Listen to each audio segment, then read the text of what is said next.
নমস্কার বন্ধুরা, shout with Dipanjan চ্যানেলে আপনাদের সকলকে স্বাগত জানাই। আপনারা শুনছেন শ্রীমকথিত শ্রী শ্রী রামকৃষ্ণ কথামৃত 40তম পর্ব নিয়ে আপনাদের কাছে চলে এসেছি। চলুন আজকের পর্বটি শুরু করা যাক।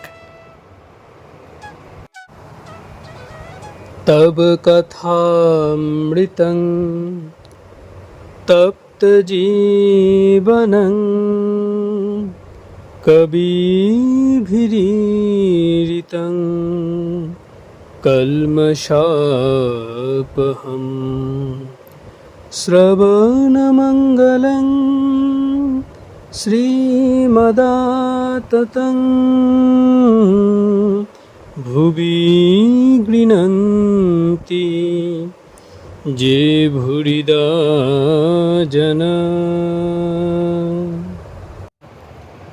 সৎসঙ্গ গৃহীর কর্তব্য। মনির প্রতি। আচ্ছা, আমি বকি কেন? মনি: আপনি যেমন বলেছেন, পাকা ঘিয়ে যদি আবার কাঁচা লুচি পড়ে তবে আবার ছ্যাক কলকল করে। ভক্তদের চৈতন্য হবার জন্য আপনি কথা কন। ঠাকুর মাস্টারের সহিত হাজরা মহাশয়ের কথা কহিতেছেন। শ্রীরামকৃষ্ণ: সতের কি স্বভাব জানো? সে কাহাকেও কষ্ট দেয় না, ব্যতিব্যস্ত করে না। নিমন্ত্রণে গিয়েছে, কারু কারু এমন স্বভাব, হয়তো বললে আমি আলাদা বসবো। ঠিক ঈশ্বরে ভক্তি থাকলে বেতালে পা পড়ে না, কারুকে মিথ্যা কষ্ট দেয় না। আর অসতের সঙ্গ ভালো না, তাদের কাছ থেকে তফাৎ থাকতে হয়, গা বাঁচিয়ে চলতে হয়। মনির প্রতি তুমি কি বলো? মনি: আগে অসৎ সঙ্গে মনটা অনেক নেমে যায়, তবে আপনি বলেছেন বীরের কথা আলাদা। শ্রীরামকৃষ্ণ: কিরূপ? মনি: কম আগুনে একটু কাঠ ঢেলে দিলে নিভে যায়, আগুন যখন দাউ দাউ করে জ্বলে তখন কলা গাছটাও ফেলে দিলে কিছু হয় না, কলা গাছ পুড়ে ভস্ম হয়ে যায়। ঠাকুর মাস্টারের বন্ধু হরিবাবুর কথা জিজ্ঞাসা করিতেছেন। মাস্টার: ইনি আপনাকে দর্শন করতে এসেছেন, এর অনেক দিন পত্নী বিয়োগ হয়েছে। শ্রীরামকৃষ্ণ: তুমি কি করো গা? মাস্টার: একরকম কিছুই করেন না, তবে বাড়ির ভাই ভগিনী বাপ মা এদের খুব সেবা করেন। শ্রীরামকৃষ্ণ সহাস্যে: সে কি? তুমি যে কুমড়ো কাটা বড় ঠাকুর হলে! তুমি না সংসারী না হরিভক্ত, এ ভালো নয়। এক একজন বাড়িতে পুরুষ থাকে, মেয়ে ছেলেদের নিয়ে রাত দিন থাকে, আর বাহিরের ঘরে বসে ভুরুর ভুরুর করে তামাক খায়, নিষ্কর্মা হয়ে বসে থাকে। তবে বাড়ির ভিতরে কখনো গিয়ে কুমড়ো কেটে দেয়। মেয়েদের কুমড়ো কাটতে নেই, তাই ছেলেদের দিয়ে তারা বলে পাঠায়, বড় ঠাকুরকে ডেকে আনো, তিনি কুমড়োটা দুখান করে দেবেন। তখন সে কুমড়োটা দুখানা করে দেয়। এই পর্যন্ত পুরুষের ব্যবহার, তাই নাম হয়েছে কুমড়ো কাটা বড় ঠাকুর। তুমি এও করো ওও করো, ঈশ্বরের পাদপদ্মে মন রেখে সংসারের কাজ করো। আর যখন একলা থাকবে তখন পড়বে ভক্তিশাস্ত্র, শ্রীমদ্ ভাগবত বা চৈতন্য চরিতামৃত, এই সমস্ত পড়বে। রাত প্রায় 10টা হয়, এখনো কালীঘর বন্ধ হয় নাই। মাস্টার বৃহৎ উঠানের মধ্য দিয়া রাম চাটুর্যে মহাশয়ের সঙ্গে কথা কহিতে কহিতে প্রথমে রাধাকান্তের মন্দিরে, পরে মা কালীর মন্দিরে গিয়া প্রণাম করিলেন। চাঁদ উঠিয়াছে, শ্রাবণের কৃষ্ণা দ্বিতীয়া, প্রাঙ্গণ মন্দির শিষ্য অতি সুন্দর দেখাইতেছে। ঠাকুরের ঘরে ফিরিয়া আসিয়া মাস্টার দেখিলেন ঠাকুর খাইতে বসিতেছেন, দক্ষিণাস্যে বসিলেন। খাদ্যের মধ্যে একটু সুজির পায়েস আর 2-1খানি লুচি। কিয়ৎক্ষণ পরে মাস্টার ও তাহার বন্ধু ঠাকুরকে প্রণাম করিয়া বিদায় গ্রহণ করিলেন। আজই কলিকাতায় ফিরিবেন। দ্বিতীয় পরিচ্ছেদ। গুরু শিষ্য সংবাদ, গুহ্য কথা। ঠাকুর শ্রী রামকৃষ্ণ তাহার সেই পূর্ব পরিচিত ঘরে ছোট খাটটিতে বসিয়া মনির সহিত নিভৃতে কথা কহিতেছেন। মণি মেজেতে বসিয়া আছেন। আজ শুক্রবার 7ই সেপ্টেম্বর 1883 খ্রিস্টাব্দ, ভাদ্র শুক্লা ষষ্ঠী তিথি। রাত আন্দাজ 7:30 বাজিয়াছে। শ্রীরামকৃষ্ণ: সেদিন কলকাতায় গেলাম, গাড়িতে যেতে যেতে দেখলাম জীব সব নিম্ন দৃষ্টি, সব্বাইয়ের পেটের চিন্তা, সব পেটের জন্য দৌড়চ্ছে, সকলেরই মন কামিনী কাঞ্চনে। তবে দুই একটি দেখলাম ঊর্ধ্ব দৃষ্টি, ঈশ্বরের দিকে মন আছে। মনি, আজকাল আরও পেটের চিন্তা বাড়িয়ে দিয়েছে। ইংরেজদের অনুকরণ করতে গিয়ে লোকদের বিলাসের দিকে আরও মন হয়েছে, তাই অভাব বেড়েছে। শ্রীরামকৃষ্ণ, ওদের ঈশ্বর সম্বন্ধে কি মত? মনি, ওরা নিরাকারবাদী। পূর্বকথা। শ্রীরামকৃষ্ণের ব্রহ্মজ্ঞানের অবস্থায় অভেদ দর্শন, ইংরাজ, হিন্দু, অন্তজ জাতি, পশু, কীট, বিষ্ঠা, মূত্র সর্বভূতে এক চৈতন্য দর্শন। শ্রীরামকৃষ্ণ, আমাদের এখানেও ওই মত আছে। কিয়ৎকাল দুইজনেই চুপ করিয়া আছেন। ঠাকুর এবার নিজের ব্রহ্মজ্ঞানের অবস্থা বর্ণনা করিতেছেন। শ্রীরামকৃষ্ণ, আমি একদিন দেখলাম এক চৈতন্য, অভেদ। প্রথমে দেখালে অনেক মানুষ জীবজন্তু রয়েছে, তার ভিতর বাবুরা আছে, ইংরেজ, মুসলমান, আমি নিজে, মুদ্দফরাস, কুকুর, আবার একজন ডেরে মুসলমান, হাতে এক শানকি, তাতে ভাত রয়েছে। সেই শানকির ভাত সব্বাইয়ের মুখে একটু একটু দিয়ে গেল, আমিও একটু আস্বাদ করলুম। আরেকদিন দেখালে বিষ্ঠা, মূত্র, অন্ন, ব্যঞ্জন সব রকম খাবার জিনিস সব পড়ে রয়েছে। হঠাৎ ভিতর থেকে জীবাত্মা বেরিয়ে গিয়ে একটু আগুনের শিখার মতো সব আস্বাদ করলে, যেন জিহ্বা লক লক করতে করতে সব জিনিস একবার আস্বাদ করলে, বিষ্ঠা, মূত্র সব আস্বাদ করলে, দেখালে যে সব এক, অভেদ। পূর্বকথা। পার্ষদগণ দর্শন, ঠাকুর কি অবতার? শ্রীরামকৃষ্ণ মনির প্রতি। আবার একবার দেখালে যে এখানকার সব ভক্ত আছে পার্ষদ, আপনার লোক। যে আরতির শাঁখ ঘণ্টা বেজে উঠত, অমনি কুঠির ছাদের উপর উঠে ব্যাকুল হয়ে চিৎকার করে বলতাম, ওরে তোরা কে কোথায় আছিস, আয়, তোদের দেখবার জন্য আমার প্রাণ যায়। আচ্ছা, আমার এই সব দর্শন বিষয়ে তোমার কিরূপ বোধ হয়? মনি, আপনি তার বিলাসের স্থান। এই বুঝেছি আপনি যন্ত্র, তিনি যন্ত্রী, জীবদের যেন তিনি কলে ফেলে তৈয়ার করেছেন, কিন্তু আপনাকে তিনি নিজের হাতে গড়েছেন। শ্রীরামকৃষ্ণ, আচ্ছা, হাজরা বলে দর্শনের পর ষড়ৈশ্বর্য হয়। মনি, যারা শুদ্ধা ভক্তি চায় তারা ঈশ্বরের ঐশ্বর্য দেখতে চায় না। শ্রীরামকৃষ্ণ, বোধহয় হাজরা আর জন্মে দরিদ্র ছিল, তাই অত ঐশ্বর্য দেখতে চায়। হাজরা এখন আবার বলেছে, রাঁধুনি বামুনের সঙ্গে আমি কি কথা কই। আবার বলে, আমি খাজাঞ্চিকে বলে তোমাকে ওই সব জিনিস দেওয়াবো। মনির উচ্চ হাস্য। সহাস্যে ও ওই সব কথা বলতে থাকে, আর আমি চুপ করে থাকি। মানুষ, অবতার ভক্তের সহজে ধারণা হয়, ঐশ্বর্য ও মাধুর্য। মনি, আপনি তো অনেকবার বলে দিয়েছেন যে শুদ্ধ ভক্ত সে ঐশ্বর্য দেখতে চায় না। যে শুদ্ধ ভক্ত সে ঈশ্বরকে গোপালভাবে দেখতে চায়।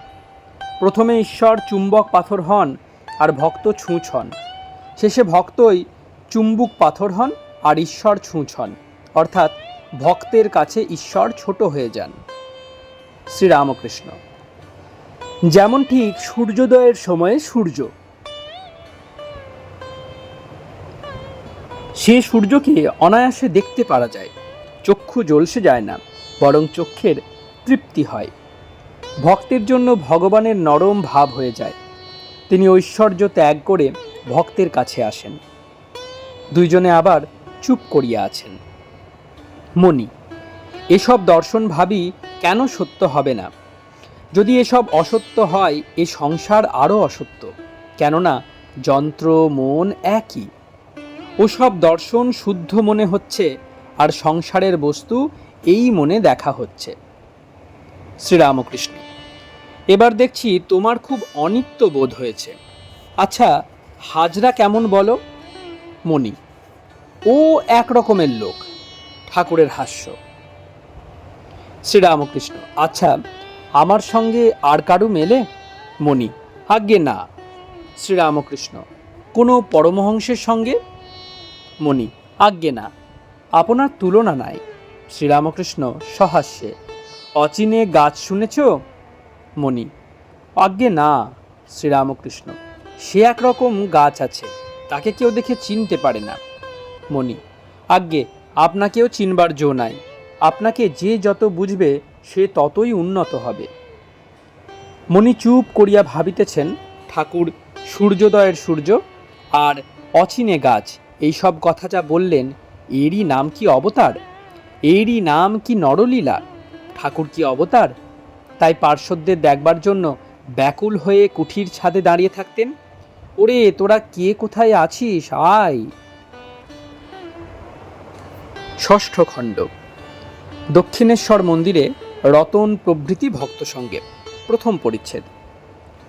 শ্রীরামকৃষ্ণের এক চিন্তা ও এক কথা, ঈশ্বর, সা চাতুরী চাতুরী।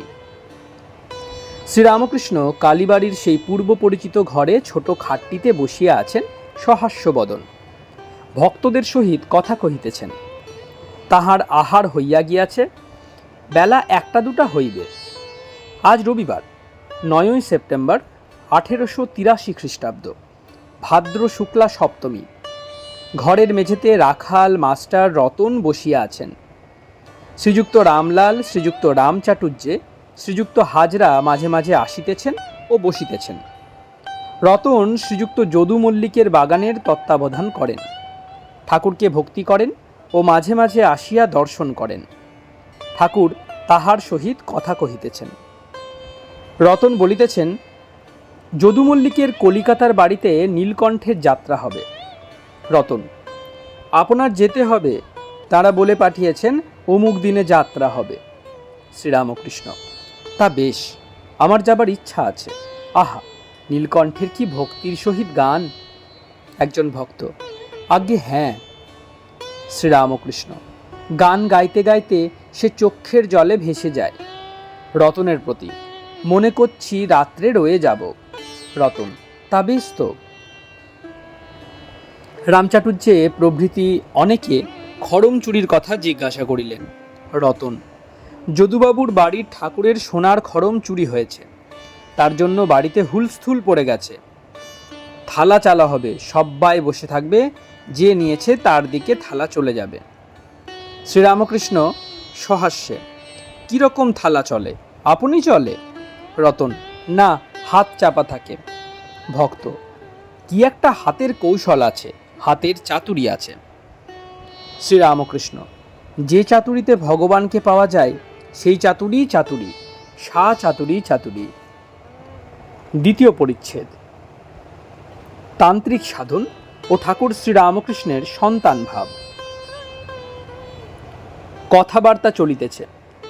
এমন সময় কতগুলি বাঙালি ভদ্রলোক ঘরের মধ্যে আসিয়া ঠাকুরকে প্রণাম করিলেন ও আসন গ্রহণ করিলেন।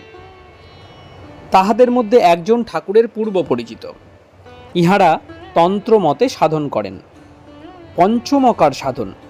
ঠাকুর অন্তর্যামী, তাহাদের সমস্ত ভাব বুঝিয়াছেন। তাহাদের মধ্যে একজন ধর্মের নাম করিয়া পাপাচরণ করেন, তাহাও শুনিয়াছেন। সে ব্যক্তি একজন বড় মানুষের ভ্রাতার বিধবার সহিত অবৈধ প্রণয় করিয়াছে ও ধর্মের নাম করিয়া তাহার সহিত পঞ্চমকার সাধন করেন, ইহাও শুনিয়াছেন। শ্রীরামকৃষ্ণের সন্তান ভাব। প্রত্যেক স্ত্রীলোককে মা বলিয়া জানেন, বেশ্যা পর্যন্ত, আর ভগবতীর এক একটি রূপ বলিয়া জানেন। শ্রীরামকৃষ্ণ সহাস্যে, অচলানন্দ কোথায়? কালীকিঙ্কর সেদিন এসেছিল, আরেকজন কি সিঙ্গি। মাস্টার প্রভৃতির প্রতি অচলানন্দ ও তার শিষ্যদের ভাব আলাদা। আমার সন্তান ভাব। আগন্তুক বাবুরা চুপ করিয়া আছেন, মুখে কোনো কথা নাই। পূর্ব কথা। অচলানন্দের তান্ত্রিক সাধনা। শ্রীরামকৃষ্ণ বলছেন, আমার সন্তান ভাব। অচলানন্দ এখানে এসে মাঝে মাঝে থাকতো, খুব কারণ করত। আমার সন্তান ভাব শুনে শেষে জিদ জিদ করে বলতে লাগলো, স্ত্রীলোক লয়ে বীরভাবে সাধন তুমি কেন মানবে না? শিবের কলম মানবে না? শিবতন্ত্র লিখে গেছেন, তাতে সব ভাবের সাধন আছে, বীরভাবেরও সাধন আছে। আমি বললাম, কে জানে বাপু, আমারও সব কিছুই ভালো লাগে না, আমার সন্তান ভাব। পিতার কর্তব্য, সিদ্ধাই ও পঞ্চমকারের নিন্দা। অচলানন্দ ছেলেপিলের খবর নিত না। আমায় বলতো, ছেলে ঈশ্বর দেখবেন, এসব ঈশ্বর ইচ্ছা। আমি শুনে চুপ করে থাকতুম। বলি, ছেলেদের দেখে কে?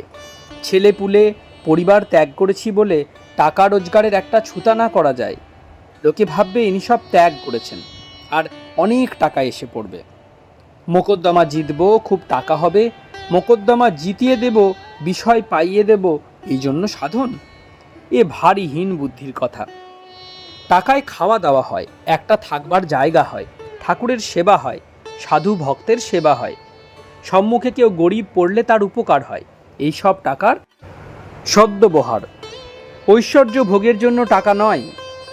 সিদ্ধায়ের জন্য লোক পঞ্চমকার তন্ত্রমতে সাধন করে, কিন্তু কি হীন বুদ্ধি! কৃষ্ণ অর্জুনকে বলেছিলেন, ভাই, অষ্টসিদ্ধির মধ্যে একটি সিদ্ধি থাকলে তোমার একটু শক্তি বাড়তে পারে, কিন্তু আমায় পাবে না। সিদ্ধাই থাকলে মায়া যায় না, মায়া থেকে আবার অহংকার। কি হীন বুদ্ধি! ঘৃণার স্থান থেকে 3 টোসা কারণ বাড়ি খেয়ে লাভ কি হলো? না মোকদ্দমা জেতা। দীর্ঘায়ু হবার জন্য হঠযোগ কি প্রয়োজন? শরীর, টাকা এসব অনিত্য, এর জন্য এত কেন? দেখো না হঠযোগীদের দশা। শরীর কিসে দীর্ঘায়ু হবে এই দিকেই নজর, ঈশ্বরের দিকে লক্ষ্য নাই। নেতি ধৌতি কেবল পেট সাফ করছেন, নল দিয়ে দুধ গ্রহণ করছেন। একজন শ্যাকরা তার তালুতে জিভ উল্টে গিয়েছিল, তখন তার জড় সমাধির মতো হয়ে গেল, আর নড়ে চড়ে না। অনেক দিন ওইভাবে ছিল, সকলে সে পূজা করত। কয়েক বৎসর পর তার জিভ হঠাৎ সোজা হয়ে গেল, তখন আগেকার মতো চৈতন্য হলো, আবার শ্যাকরার কাজ করতে লাগলো। সকলের হাস্য। ওসব শরীরের কার্য, ওতে প্রায় ঈশ্বরের সঙ্গে সম্বন্ধ থাকে না। শালগ্রামের ভাই 82 রকম আসন জানত, আর নিজে যোগ সমাধির কথা কত বলতো, কিন্তু ভিতরে ভিতরে কামিনী কাঞ্চনে মন।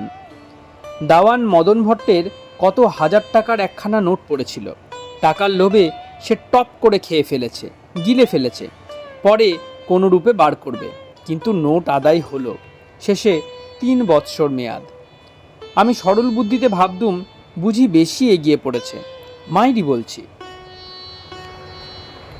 পূর্ব কথা, মহেন্দ্রপালের টাকা ফিরানো। ভগবতী তেলি কর্তা ভজা মেয়ে মানুষ নিয়ে সাধনের নিন্দা। এখানে সিঁথির মহিন্দর পাল 5টি টাকা দিয়ে গিয়েছিল রামলালের কাছে। সে চলে গেলে পর রামলাল আমায় বললে। আমি জিজ্ঞাসা করলাম, কেন দিয়েছে? রামলাল বললে, এখানের জন্য দিয়েছে। তখন মনে উঠতে লাগলো যে দুধের দেনা রয়েছে, না হয় কতক শোধ দেওয়া যাবে। ও মা, রাত্রে শুয়ে আছি, হঠাৎ উঠে পড়লাম। একবার বুকের ভিতর বিল্লি আঁচড়াতে লাগলো।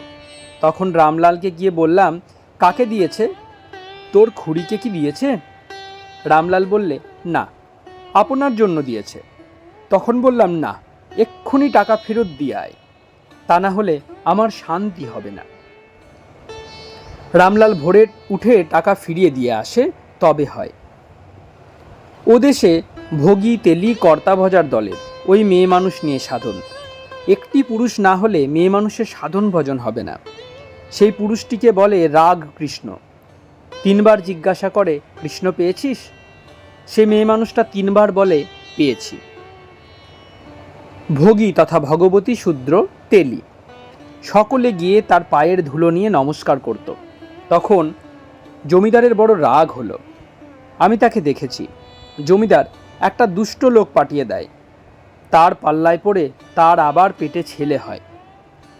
একদিন একজন বড় মানুষ এসেছিল, আমায় বলে, মহাশয়, এই মোকদ্দমাটি কিসে জিত হয় আপনার করে দিতে হবে, আপনার নাম শুনে এসেছি। আমি বললাম, বাপু, সে আমি নই, তোমার ভুল হয়েছে, সে অচলানন্দ। যার ঠিক ঠিক ঈশ্বরে ভক্তি আছে সে শরীর টাকা এসব গ্রাহ্য করে না। সে ভাবে দেহ সুখের জন্য কি লোকমান্যের জন্য কি টাকার জন্য, আবার তপ জপ কি এসব অনিত্য, দিন 2-3-এর জন্য। আগন্তুক বাবুরা এবার গাত্রোত্থান করিলেন ও নমস্কার করিয়া বলিলেন, তবে আমরা আসি। তাহারা চলিয়া গেলেন। ঠাকুর শ্রী রামকৃষ্ণ ঈষৎ হাস্য করিতেছেন ও মাস্টারকে বলিতেছেন, চোরা না শুনে ধর্মের কাহিনী। সকলের হাস্য। তৃতীয় পরিচ্ছেদ। নিজের উপর শ্রদ্ধার মূল ঈশ্বরে বিশ্বাস। শ্রীরামকৃষ্ণ মণির প্রতি সহাস্যে, আচ্ছা নরেন্দ্র কেমন? মণি, আজ্ঞা খুব ভালো। শ্রীরামকৃষ্ণ, দেখো তার যেমন বিদ্যে তেমন বুদ্ধি, আবার গাইতে বাজাতে। এদিকে জিতেন্দ্রিয় বলেছে বিয়ে করবে না। মণি, আপনি বলেছেন যে পাপ পাপ মনে করে সেই পাপই হয়ে যায়, আর উঠতে পারে না। আমি ঈশ্বরের ছেলে, এ বিশ্বাস থাকলে শীঘ্র উন্নতি হয়। পূর্ব কথা। কৃষ্ণ কিশোরের বিশ্বাস, হলধারীর পিতার বিশ্বাস। শ্রীরামকৃষ্ণ, হ্যাঁ বিশ্বাস। কৃষ্ণ কিশোরের কি বিশ্বাস? বলতো, একবার তার নাম করেছি, আমার আবার পাপ কি? আমি শুদ্ধ নির্মল হয়ে গেছি। হলধারী বলেছিল, অজামিল আবার নারায়ণের তপস্যায় গিয়েছিল। তপস্যা না করলে কি তার কৃপা পাওয়া যায়? শুধু একবার নারায়ণ বললে কি হবে? ওই কথা শুনে কৃষ্ণ কিশোরের যে রাগ, এই বাগানে ফুল তুলতে এসেছিল, হলধারীর মুখের দিকে চেয়ে দেখলে না। হলধারীর বাপ ভারী ভক্ত ছিল।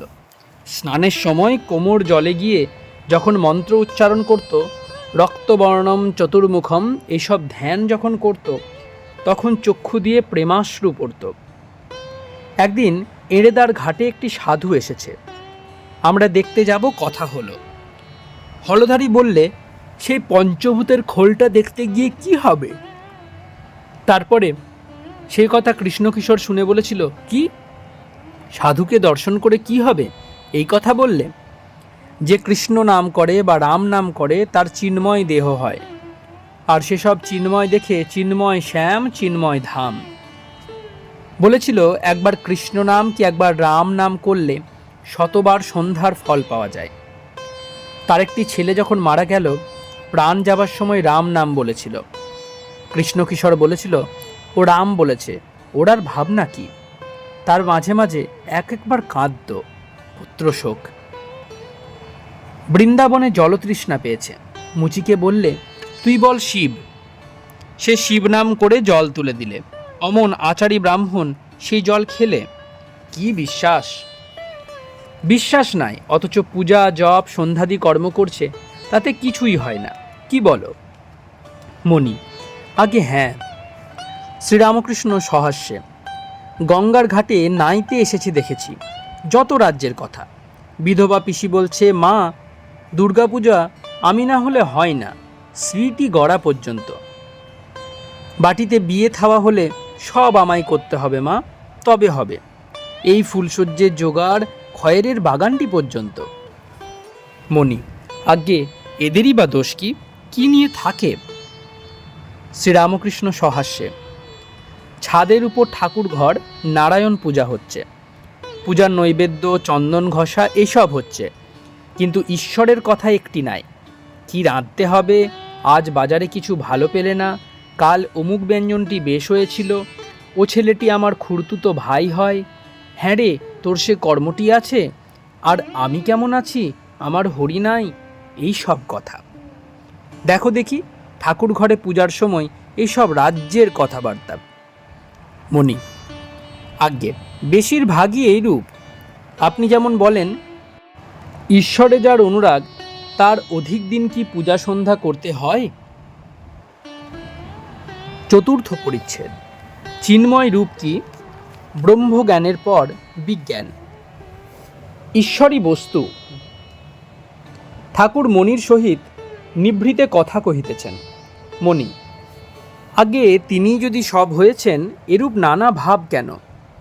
শ্রীরামকৃষ্ণ: বিভু রূপে তিনি সর্বভূতে আছেন, কিন্তু শক্তি বিশেষ।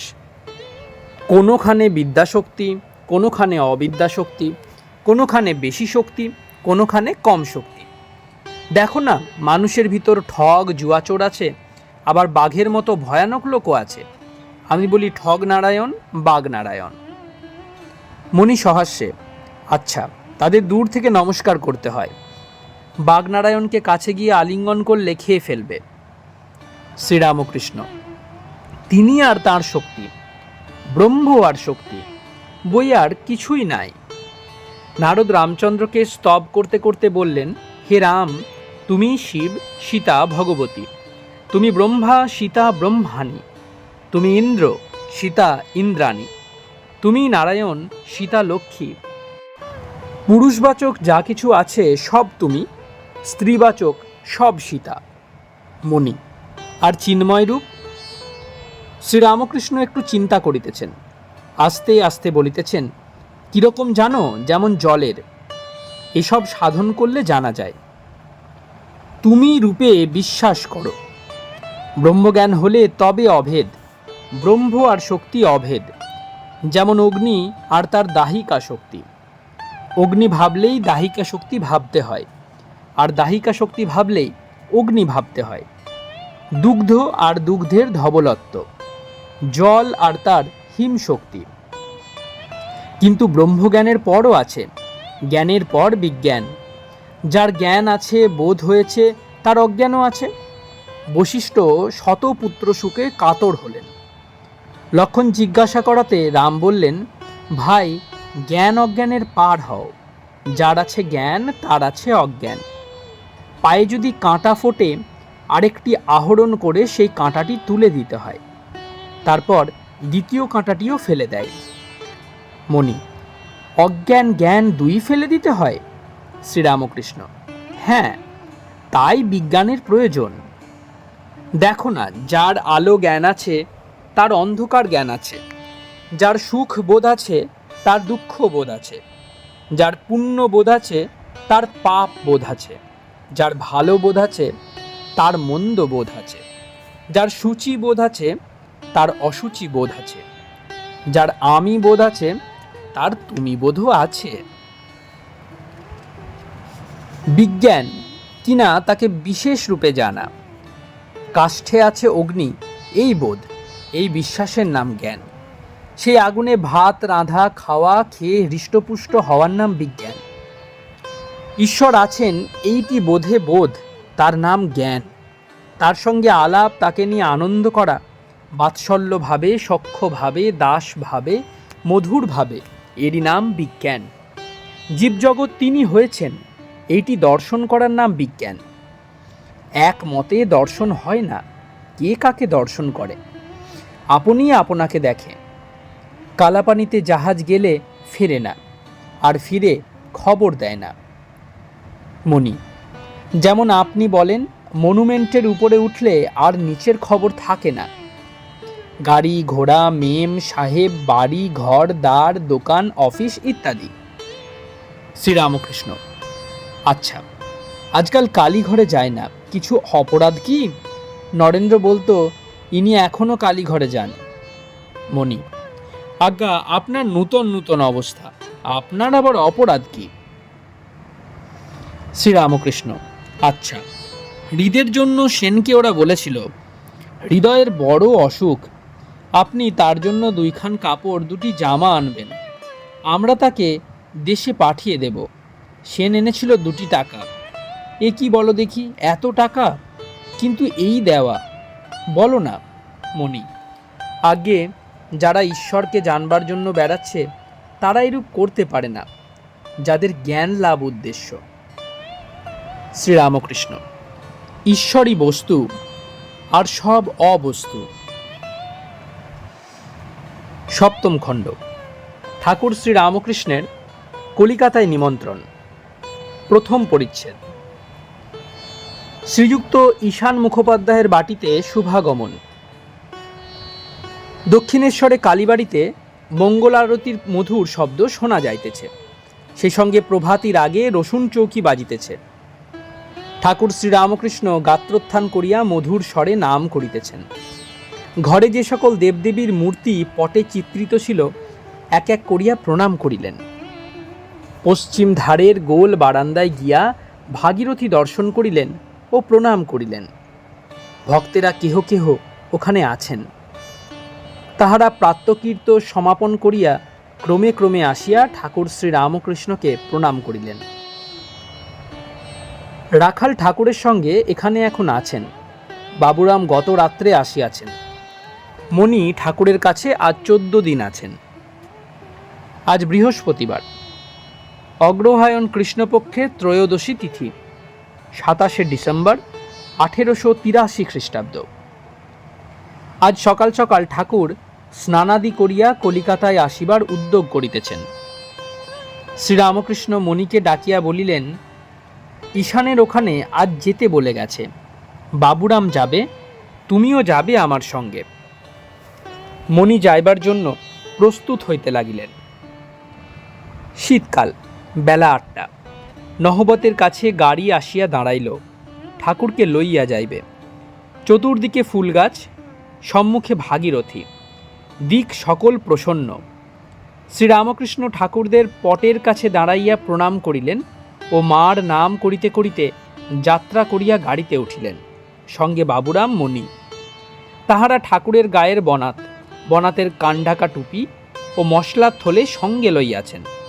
কেননা শীতকাল, সন্ধ্যার পর ঠাকুর গায়ে গরম কাপড় দিবেন।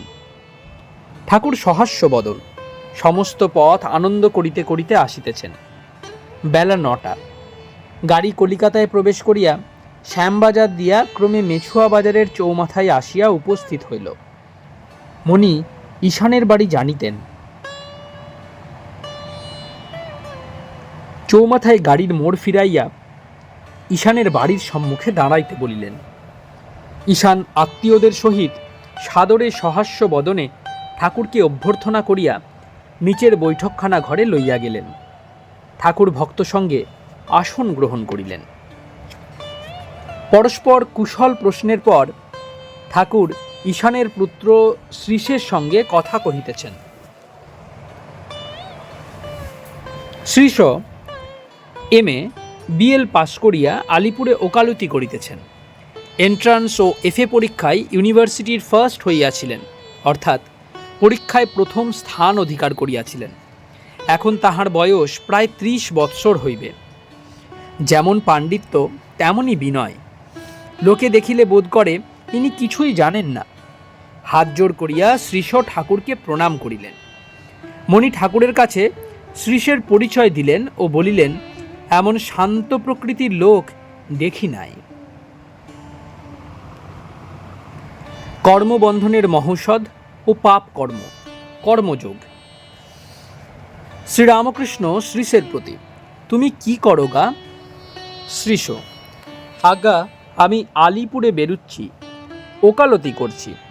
শ্রীরামকৃষ্ণ মণির প্রতি, এমন লোকেরও ওকালতি?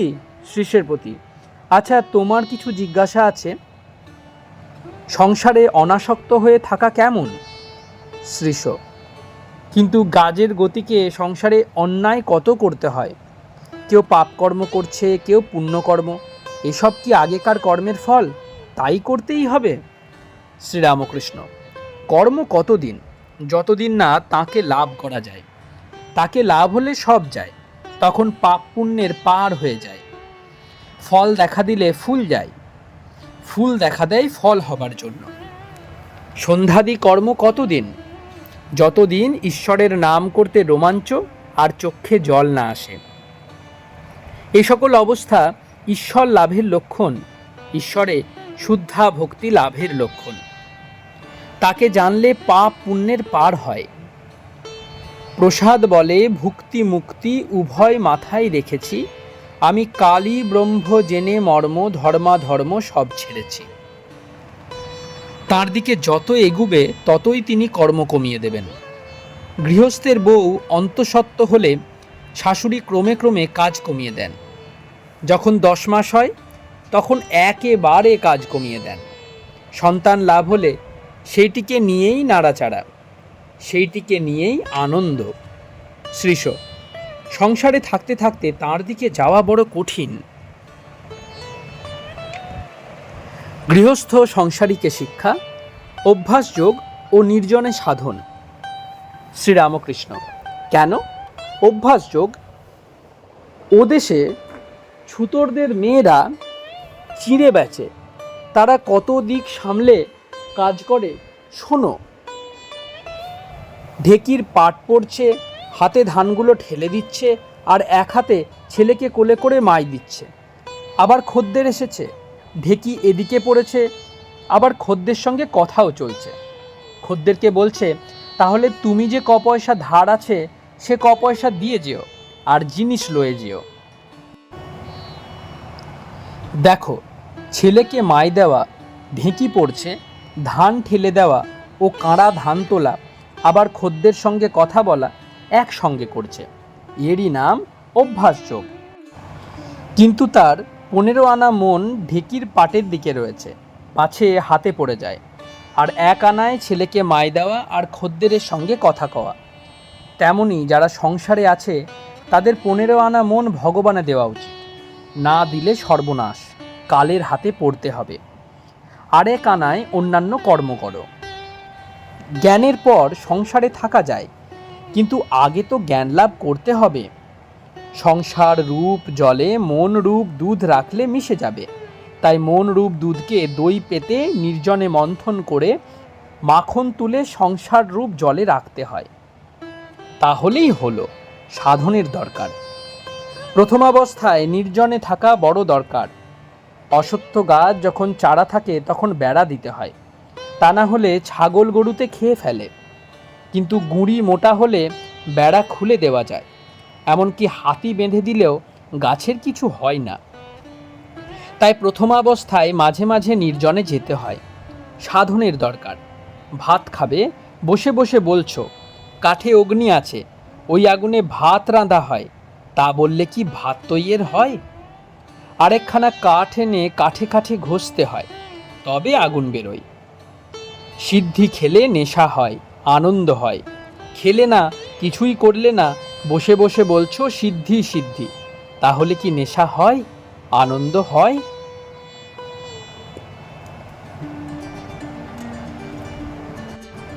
আপনারা শুনছেন শ্রীমকথিত শ্রী শ্রী রামকৃষ্ণ কথামৃত। আজকে 40তম পর্বটি আপনাদের কাছে পরিবেশন করলাম। প্রতিদিনের মতো আজকেও প্রণাম করার মাধ্যমে এই পর্বটি শেষ করব। আসুন সকলে মিলে প্রণাম করা যাক।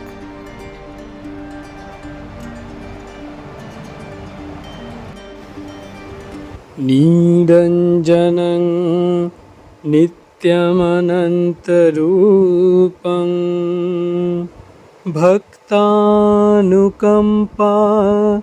ধৃতবিগ্রহং বৈ ঈশাবতারং পরমেশমিডং তং রামকৃষ্ণং শিরসা নমামি।